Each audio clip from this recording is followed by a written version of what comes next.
to Bournemouth, not this time around. Swansea, West Brom, who were beaten at home today by Manchester United 2-1. Newcastle United, they are the three in the drop zone, rising from there. Stoke, Bournemouth down on the weekend as West Ham and Palace take 15th and 14th respectively. The other forward movers bottom half, Huddersfield after their big win at Watford.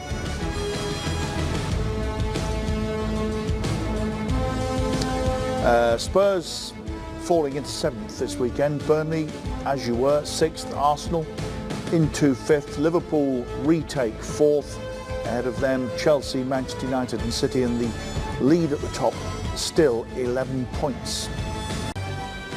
So, Liverpool thumping 4-0 win. That was fairly emphatic, Jason, wasn't it? Very good performance, as we've become accustomed to throughout this season, certainly through Jurgen Klopp's time at Liverpool. Going forward is not a problem. We've got goals in different areas of the pitch. Were Bournemouth perfect for you today? Yeah.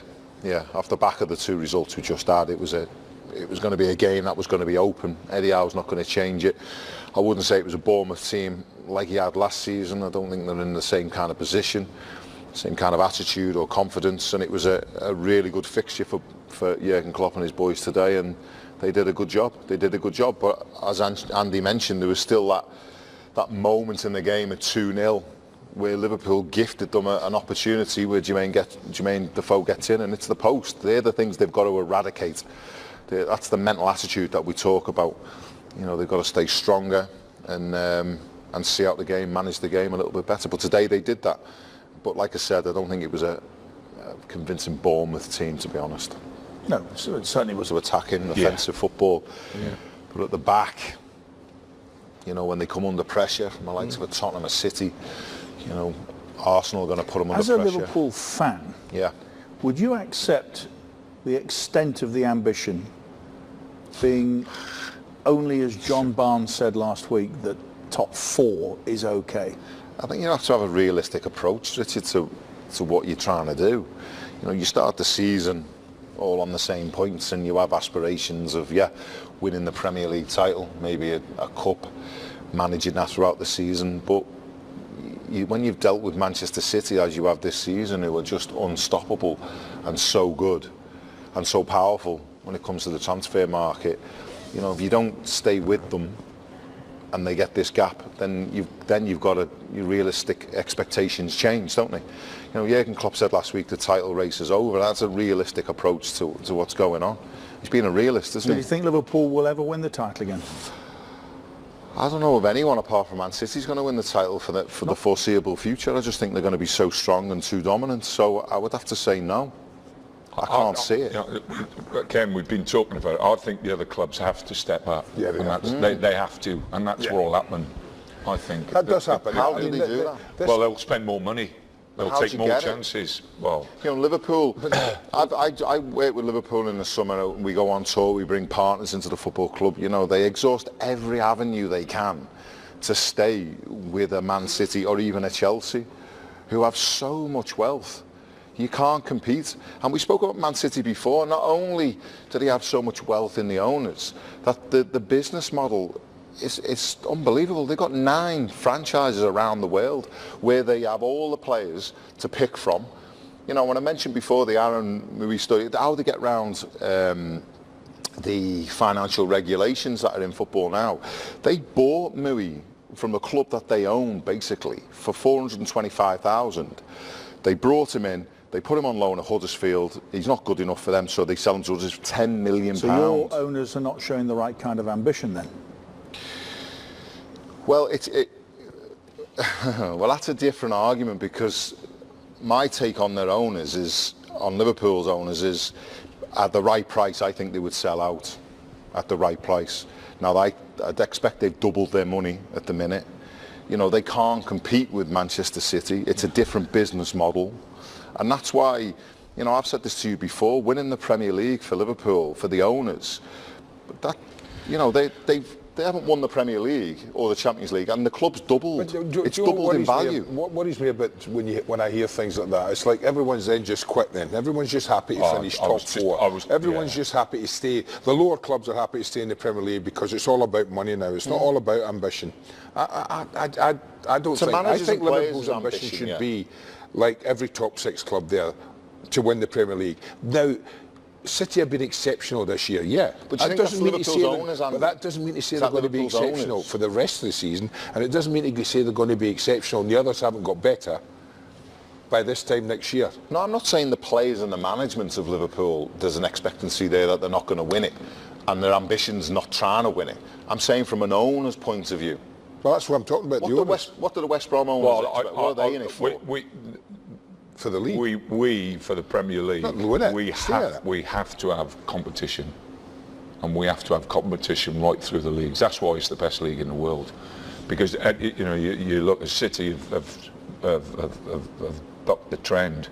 They haven't lost yet, but usually during the season the big clubs will go to a West Brom, they'll go to a Bournemouth or whatever and get beat, and that's why I think it's the best league in the world. So we have to somehow, or the clubs around Man City have to find a way, and whether that's through spending more money or being is the entertainment value of football diminishing as well because of no, but I think if you get like Spain, where there's just two clubs who are going to, you say Barcelona or Madrid are going to win it year after year. Tony, what if, and Andy I have had this conversation on a Friday night on Keys and Grey, what if the theory that I have floated,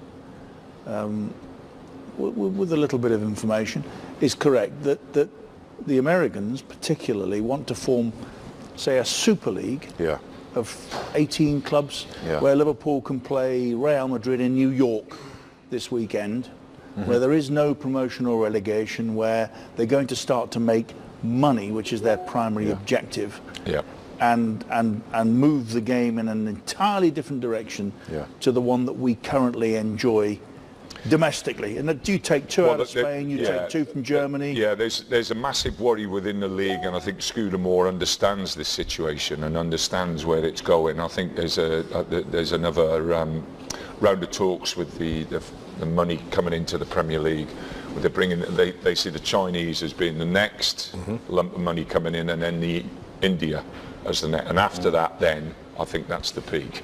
I don't think they can go any further. But up until that point, there's talk now about this new overseas deal. The top 6 clubs want more of a percentage on that. How do you feel about that? Well, I think it's ridiculous because we want to keep it competitive. And what is it, 10 million? They want 10 million more, each of those 6 clubs. Their argument is that if you go abroad and it's an overseas contract, most of the people want to see Liverpool, Manchester United, Man City, Arsenal, so they should be having a Could you see another breakaway where our top 6 clubs form another league to play, let's say if New York hosted one, Los Angeles does a Qatar, Melbourne? Not in the foreseeable future, but eventually I think they'll go that way.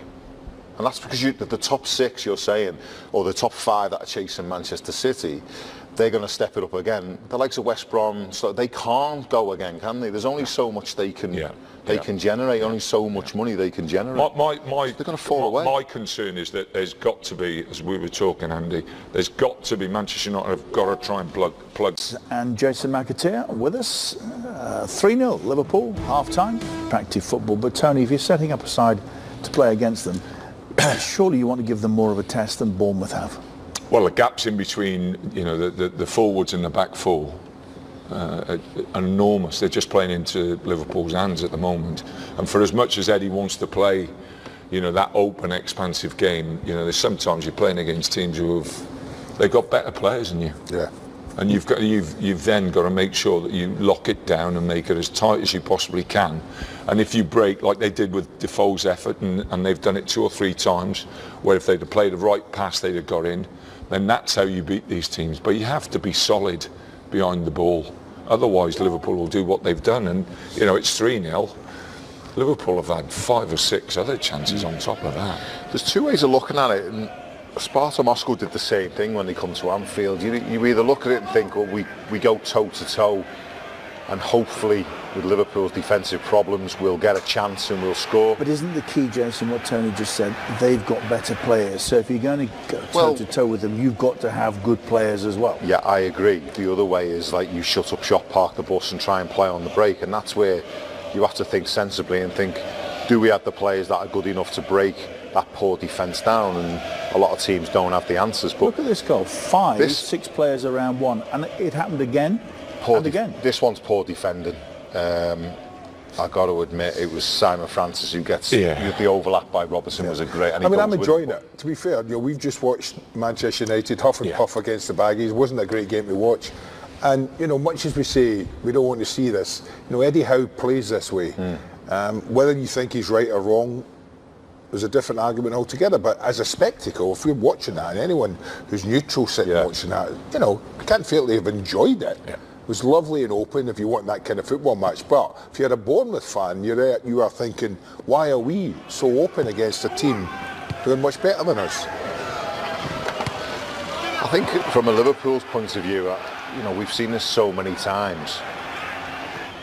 It's all about the management now of the game by Jurgen, and we spoke about Jose Mourinho, his management once they get 2 up, that's enough for him. Where Jurgen Klopp has been caught undone a few times, getting 2-3-0 up.